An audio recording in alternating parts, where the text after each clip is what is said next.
د الوګل کلنۍ دودیزه میله او مشاعره چې هر کال غزني کې د پسرلي په موسم کې ترسره کیږي، دا ځل پکې د غزني په زرګونو وګړو سربیره د هیواد له لرې او نږدې ولایتونو لیکوالانو، شاعرانو، فرهنګپالو او د شعر او ادب مینوالو ګډون کړی و.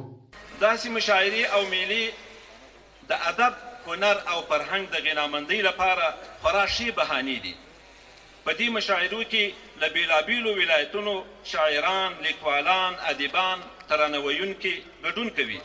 د رسمي مشاعرې ترڅنګ د مشاعرې په څنډو کې د ولایتونو د فرهنګي حال څخه ځان خبروي.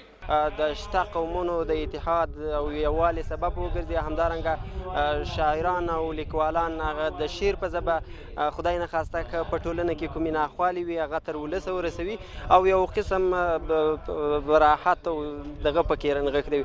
دغه مشاعرې ته راغلو شاعرانو او لیکوالانو د خپل زړه خبرې د شعر په ژبه له ګډونوالو سره شریکې کړې او دوی یې د هیواد جوړونې او پخوانیو جهادي ارزښتونو پاللو او ساتلو ته راوبلل. تر څو چې دغه سپین بیرغ رپېږي او زریږي او رپېږي، تر هغې به د دین دښمن ځورېږي او رپېږي. او طالبه ته خبرې چې ته څومره لوی سړی یې، طالبه ټول جهان درنه ډارېږي او رپېږي. چې لومړۍ هیله د هر سړي ایمان وي، څه به قدر په دې خلکو د جانان وي. یو شهید کوړي او یا کسان جنت ته، یو جنت به مکمل افغانستان وي. شاعرانو په خپلو شعرونو کې د جهادي دورې د هغه ترخو خاطرو یادونه هم وکړه چې دوی به په ورین تندي د خپل دین او هیواد لپاره زغملي.